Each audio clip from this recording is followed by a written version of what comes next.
The old man had disguised in such a way that nobody would ever suspect him. No wonder he lived in a poor street. You now understand why the old man didn't display his wealth. It was to deceive the police in case one of the boys gets caught and decided to snitch.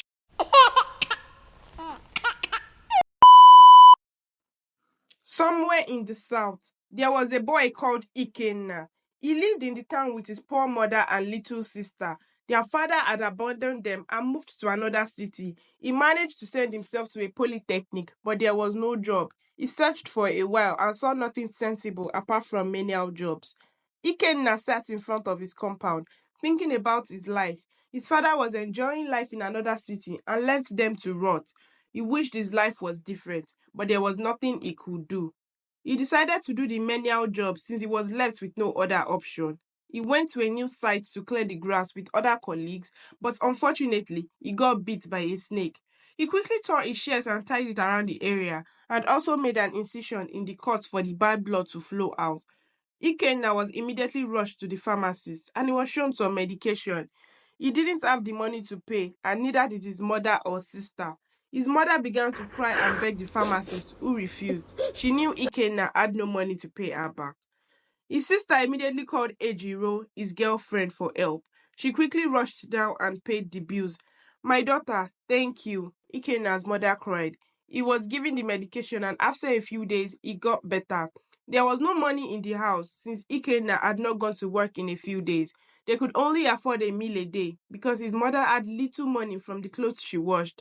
She made 2,000 daily from clothes washing, which was barely enough to feed them. His sister, Blessing, was a student in a free local secondary school in town and couldn't do much to help because she was focused on her studies.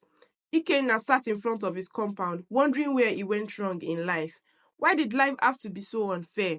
He began to think of the way forward. He couldn't continue with his miserable job. As he was thinking of his life, Ejiro angrily walked towards his house. Where is my money? She asked angrily. Ejiro, thank you for paying for my medication, but I don't have the money right now. I have not been able to go to work because I have been feeling pains all over my body, Ikena said. And so, you must pay me my money. I only gave you that money so you wouldn't die. And now you don't want to pay back? Ejiro shouted. You know my situation. I can never scam you now. You are my woman, Ikenna said bitterly. Abeg, leave talk. I've been feeding you and your wretched family. You should be grateful for all I did for you because if not for me, your whole family would have died of hunger, Ejiro said. Please don't say that, Ikenna pleaded, but Ejiro didn't care. Ejiro and Ikenna have been together for 2 years, and she always made his life hell. She took advantage of his situation to insult him and remind him of his poverty. She loved to loan him money and would insult him because she knew he wouldn't pay on time. She was a wicked girl and derived joy in seeing Ikena beg her all the time. After raining curses on Ikena, she left with threats. Ikena fell on the floor and cried. Because he was broke, the woman he loved was insulting him like a child. He immediately knew that he must change his story no matter what. He dried his tears and went straight to his friend's place. He and his friend Daniel had been together for 4 years. Daniel seemed to be getting fresh and fatter. He knew his friend was up to no good, but he didn't care. He had suffered enough and needed to change his story. He knocked on Daniel's door and entered his house. Ikenna was shocked to see the renovations in the house. So what would you like to eat? Daniel asked as he opened his fridge. It was stocked with different types of assorted fruits and snacks. Ikenna's mouth watered at the tantalizing items in the fridge. Give me a pack of juice and fruits, Ikenna said. Daniel nodded and brought a plate of grapes, strawberries, and frozen mangoes, while Ikenna looked in delight. Strawberries? I have never eaten it in my life, Ikenna said in excitement. My guy, eat. There's a lot in the fridge, Daniel said. Ikenna ate to his fill and thanked Daniel. See, you must show me the way.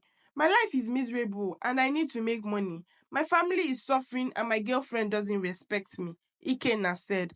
I have told you to leave Ejiro, but you wouldn't listen. She comes from a broken home and she lashes out at whoever she can. That girl is not happy with her life. Anyway, are you ready to make money? Daniel asked.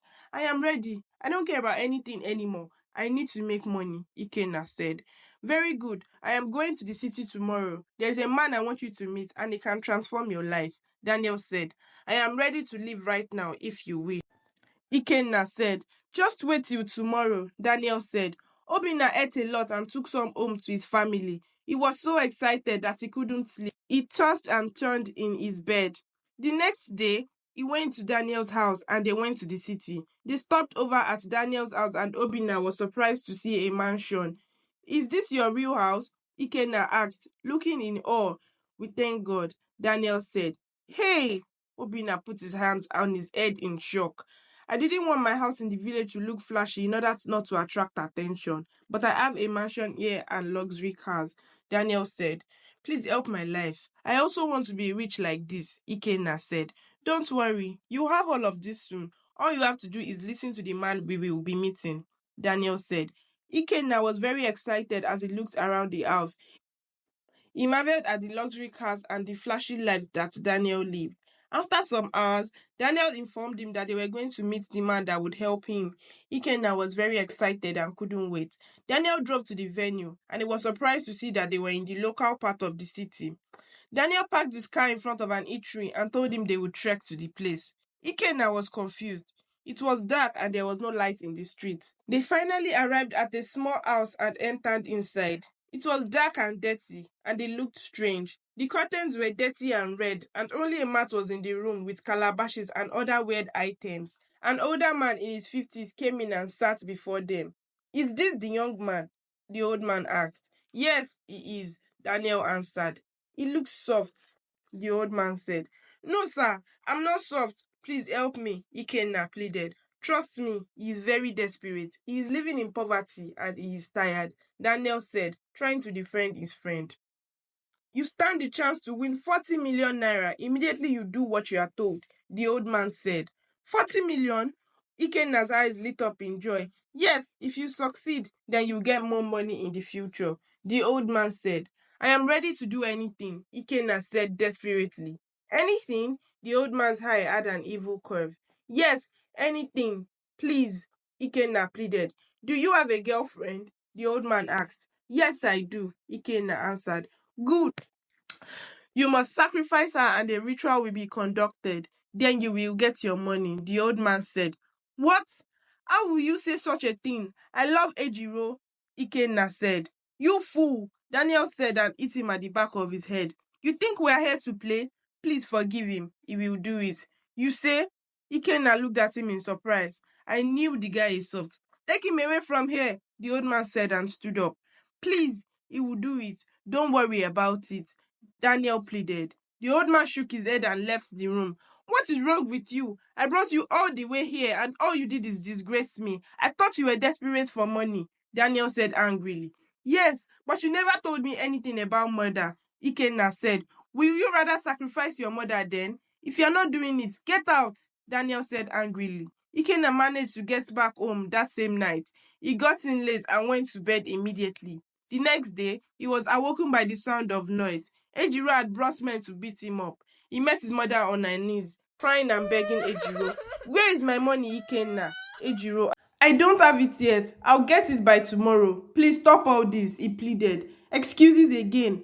Boys, get him, Ejiro yelled. The men began to beat Obinna till he began to bleed while his mother cried and begged Ejiro. After a while, she told the men to stop and they left. Seeing how bad Obinna looked, Ejiro became remorseful immediately. Oh my dear, I'm so sorry. I didn't mean for them to beat you up this badly. I only wanted them to teach you a little lesson, Ejiro said and began to cry. Ikenna looked at her in anger and thought that she definitely had a mental illness. She kept hurting him and would cry and apologize to him afterwards. Obinna looked at her and shook his head. He decided he would do what the old man told him. It hurt him to see his mother on her knees crying and begging someone old enough to be her daughter. Let me help you clean your wounds, Ejiro said after she finished sulking. Ikenna sat still, plotting how to lure her as he watched her tend to his wound. She apologized again and left. Ikena immediately called Daniel and told him he was ready, but he needed some money to do it. He planned to take her to the city to carry out the evil act. He lied to her that he got a huge sum of money and they needed to go to the city to relax. Ejiro was very happy. He got an apartment from the money he borrowed from Daniel and bought poison. He then bought some wine and put the poison in her drink. After a while, she began to complain of stomach ache. Obinna pretended to go and get medication from a nearby pharmacy and stayed over an hour. He came back to the apartment after he had called Daniel and saw Ejiro lying on the floor with foams in her mouth. Ikenna felt bad and didn't believe what he just did. The door suddenly burst open and Daniel walked in with another man. Who is this? Ikenna asked fearfully. Is she dead? Daniel asked him. Yes, she is. I feel so guilty right now, Ikenna said and began to cry. You need to man up, Ikenna, and stop crying like a little girl. You're about to get rich. You should be celebrating, Daniel said. He saw the doctor set a toolbox beside Ejiro's body. What's going on here? Obinna asked in confusion. This is Dr. Bowman Murphy. He will be harvesting the organs of Ejiro and selling it off. That's how you make your money. Daniel explained. I don't understand. You said she will be used for ritual. Ikena said in confusion. This is the ritual. It is an organ harvesting ritual, Daniel explained. Are you crazy? Why didn't you tell me that from the beginning? I could have used a random stranger, Ikena said bitterly. This is a test to prove your loyalty to us. You are lucky we didn't ask you for your mother, Daniel said. Ikena screamed and rushed to attack Daniel, but he was given a dirty slap. You better stop all this display of stupidity. This is the best way. We will cut off some of her private organs and dump her body. If she gets found, everyone would think she followed a fraudster that used her for rituals. People will not pity her or bother about her. It is the best cover up. Right now, she will be seen as a loose and desperate girl that was used for rituals and not a murder victim. Daniel explained. Obinna sat on the floor and cried. He couldn't believe what these people did to him. The doctor took her kidney and heart and sealed her up nicely. Then he cut off some of her private areas. Daniel helped him package the body. Dump it in the forest. If you get caught, you are on your own, so you better be wise, Daniel said and left him alone.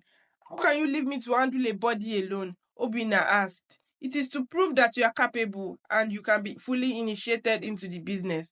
I handled 3 bodies on the first day and I did it smoothly, Daniel said. Obinna was traumatized, but he summoned courage and picked up the body. He went deep into a nearby bush and buried the body. He was still sulking the next day when he got an alert of 40 million. He jumped up in excitement and it was as if all his pain melted away. He ran out of the house in excitement and was surprised to see the police at his door. His heart began to beat fast. He was told to come to the station. Apparently, one of the hunters had seen the shallow grave and dug it out. The police investigated and luckily there was CCTV around the apartment. The apartment owner reported a suspicious movement dead at night as he saw Ikena carrying something and looking scared and frightened. The bag he was holding matched the bag that was used to bury the body. Immediately Ikenna got to the station, he called Daniel and narrated everything. I don't know who this is. Wrong number, Daniel said and hung up. Ikenna cried in frustration. He didn't know who to call, but he remembered the old man's place and directed the police there. They got to his house and saw that he was an old simple man with little property. Everyone around him knew him as a kind poor man, and nobody believed he would ever be the mastermind behind organ harvesting. He didn't even have any money. The old man had disguised in such a way that nobody would ever suspect him. No wonder he lived in a poor street. You now understand why the old man didn't display his wealth. It was to deceive the police in case one of the boys gets caught and decided to snitch. The money was sent to him with Bitcoin and it was not even traceable. The police believed he used that for rituals and it was already circulating around the media, with everyone giving different versions of the story. Ikena began to regret all of his actions. He couldn't even spend the money he made, and his mother refused to touch the money and said she would rather give it out. He had disappointed his mother and sister because of his greed, and now he alone would face the wrath in a cold and lonely cell.